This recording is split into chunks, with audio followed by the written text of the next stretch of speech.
Hey, what's going on, you guys? My name is Rayge, and we are back today to finish off and wrap up the S.W.O.R.D satellite event with 1 day remaining. As you guys can see, with where my video left off previously, we were on floor 44. So we'll be continuing onward today to see how we do, guys. But this is the last day. It's been really great to practice and obviously get in this experience to learn for the next S.W.O.R.D satellite. So I'll make sure I get you guys up to date with all everything we've learned so far and how we can best min-max some of these different teams that we can use now, guys. So having said that, not sure how high we're gonna go, but we'll just take a stab at it today and see how we do and wrap things up here. It was unfortunate we couldn't get all the way to floor 50, but minus a couple of mistakes here and there, we definitely were in really an earshot away of getting to the finish line. So I'm super excited for the next time that this event comes back, and we're going to be able to push through all the way. So having said that, guys, let's get right to it now, starting with floor 45.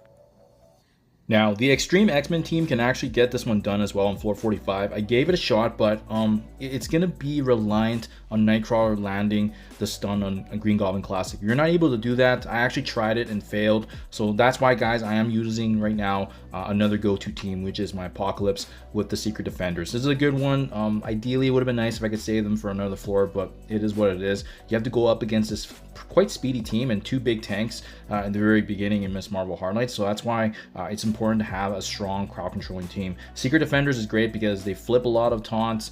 They got great control, and as well, adding in Kang there for the additional damage is kind of what puts his team over the top.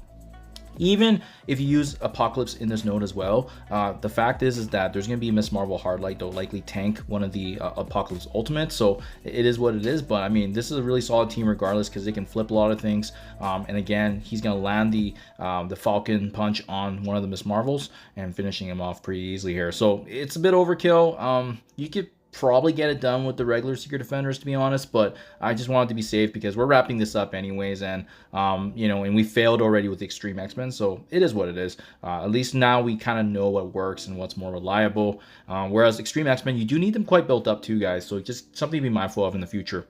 So otherwise, this is a very safe team. You just need to get crushed through it. And again, it's too bad that like in my past floors, I messed up along the way. I probably could have pushed all the way to 50, but this is, again, a learning experience, and that's what this is all about. And yeah, just can't wait for the next time we can do this again. So 446 here, I found with this one, a good one is actually using a mixture here of Hive Mind plus Super Skrull, and I got Black Knight actually added in here to directly counter the Skrull on the other side. Even with my Black Knight at gear tier 19, guys, these guys absolutely hit like a truck.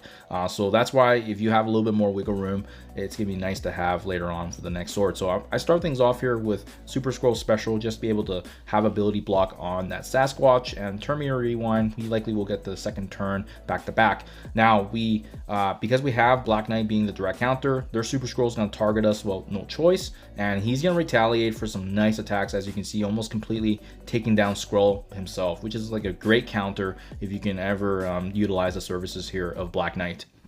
You can see there, Val does some really good work against my Black Knight, so I was getting a little nervous there, but you know, you're gonna get the Super Skrull ultimate anyways, and at this point then, that's why we kept Red Goblin and Carnage and Gwenom, because they're gonna get their turn meter here with all these low HP pools of the enemies, making short work of this team. This is a very, very reliable way, but it does, again, use some pretty meta characters here in both Skrull and Black Knight, so it's very reliable, but obviously now we can't progress as high as we would have. But again, when you're in these late game stages, guys, typically you're probably going to have only around 3-4 good teams that you can reliably push upward, and that's why the higher you go sooner in S.W.O.R.D Satellite, the better, because then you have more room for mistakes.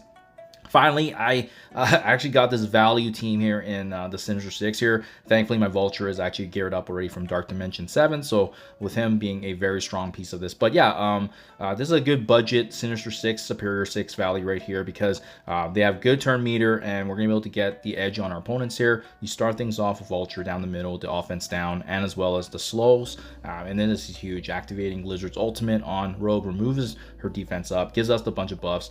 And then you can also use them back to back Green Goblin Class Ultimate to land the trauma, to land the debuffs that can be very, very powerful. To be honest, I'm looking back at it now, I probably should have just landed Kraven's special actually on Rogue, but instead I used Icarus, so he's controlled for his ultimate. But now you'll see shortly here, Rogue's actually going to activate her special, and we're kind of locked behind that for a little bit because we don't really have anything that can strip away the taunt. So that was kind of my bad, but it is what it is. This team is still going to be able to get the job done because most of the other team already has the debuffs being stricken, and then we activate Vulture's ultimate, cleans up a couple of enemies there, and yeah, we're pretty much smooth sailing, guys, because remember, Rogue, as powerful as she is, she's kind of a one and done character. She uses her 2 abilities, the stun and the special, and you're not really going to see much of her afterwards. She's really just like a pseudo tank after the fact, and she's lucky that she has the diamonds and the higher gear tier on her, because otherwise it would have been easy cleanup on the rest of these other enemies. So the nice thing about landing that Kraven special was that it was a 2-turn ability block, so Icarus doesn't really do much in this, right? And then easily cleaning up there, you're left then with just Rogue and the 2 Cosmic Ghost Riders, and that's just making really short work of these characters here. So at this point then it's just cleanup, right? Again, guys, I think it's pretty reliable. I do like this, and again, I'm only 1 day away from basically finishing off the entire Source Satellite. So I wish I didn't mess up along the way, but it is what it is. Keep in mind too, maybe the next time we have this as well, we won't make as many of those mistakes, but we also know kind of what's more reliable. There were some gambling floors that I did to try to, you know, obviously the RNG sometimes can be difficult to predict, right? And you have to keep that in mind as well. At this point, you're probably going to be left with Rogue at the very end, and yeah, that's just kind of the nature of this node. She's just super tanky with all the buffs, and then you likely will have your full Sinister Superior 16 still, so it's great. My Doc Ock's only gear tier 16 actually, and then Kraven 17, and then Green Goblin, and as well as Lizard being 18. So this actually is a very strong Superior 6, Sinister 6 synergy, and great value because many of these characters are actually really cheap to bring up because of their mini unique trait pieces, which is awesome for building up a powerful value team that can be used in all game modes. So definitely looking forward to this, guys. But the next rendition of this, yeah, appreciate you all following along. It's been fun to push, and this content I do enjoy. So we got all the way to floor 48, 49 and 50 being outstanding, 3 floors remaining. But I mean, this was really good, and people probably stopped trying, but I was actually curious. Yeah, you can see these are some of the characters that were remaining here afterwards. Not as built up as these other teams, but there's not enough synergies, right? Now, I'm always curious just to kind of see where the leaderboards are positioned, because I know people stopped trying, but it's always fun to kind of see where you would have ranked. So a top 1,000 at the time of recording in the last day, guys. So and my TCP is less than 50 million. So it's nice to see that we could have worked our way up. But yeah, thank you for following on, guys. I'll keep you guys up to date in the next event. Thank you for your time as always, and I'll catch you guys in the next one.